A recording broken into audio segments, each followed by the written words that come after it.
Magandang gabi po sa ating lahat. Ito na naman po ang ating nag-iisang kamata at meron na naman po tayong tatalakayin ngayon.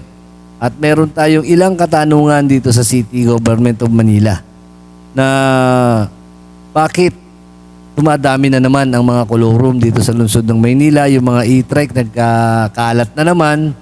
Ano po ba ang nangyayari?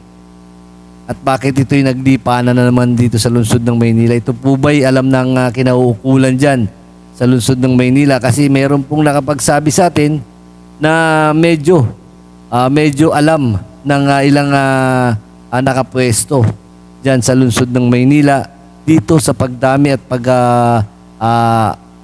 pasada o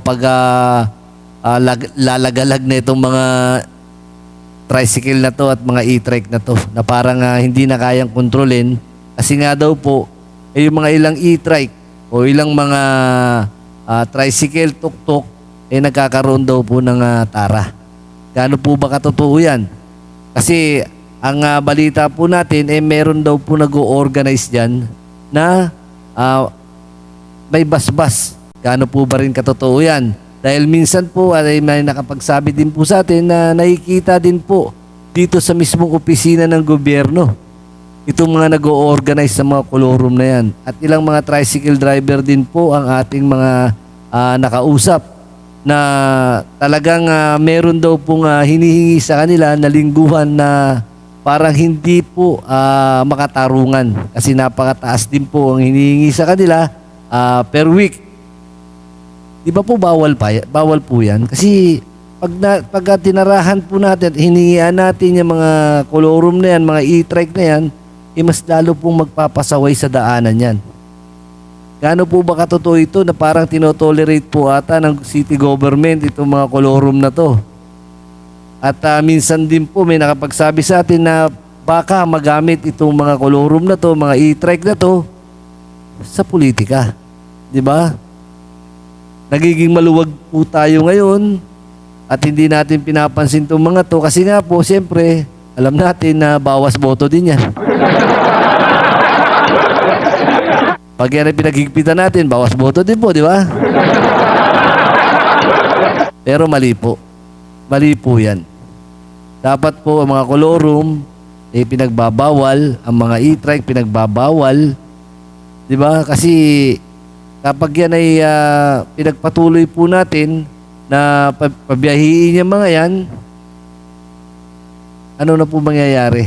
Di ba? Saka po natin maiisip kapag meron na disgrasya. Kasi karamihan din po sa mga bumabiyahe dyan, yung mga walang lisensya.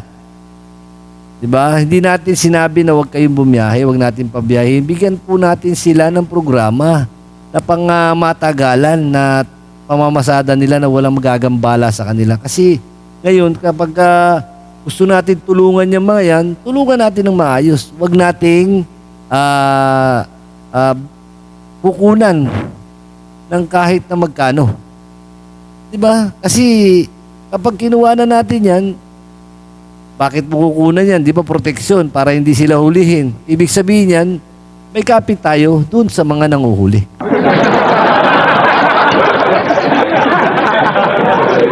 Diba napakasimple lang po niyan.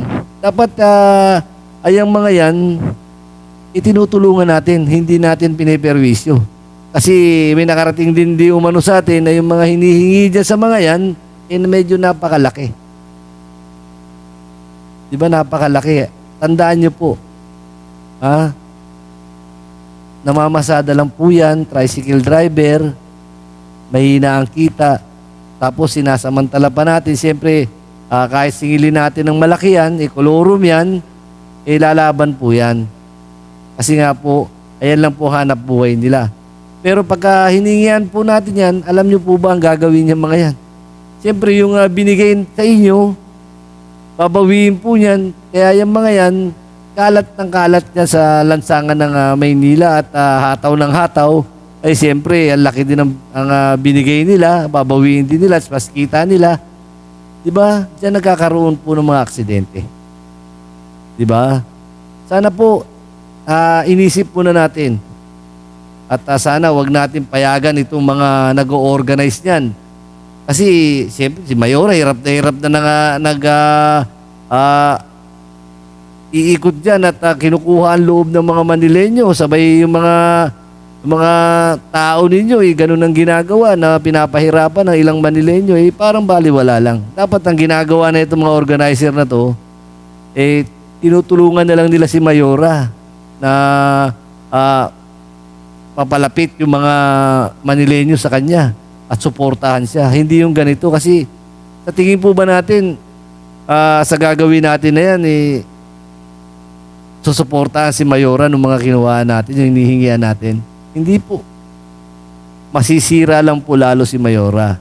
Kaya sana po, kung talagang desidido kayo na tulungan yung mga tricycle driver, yung mga e-trike driver, isa tulungan na lang natin ng maayos. Hindi yung gigipitin po natin.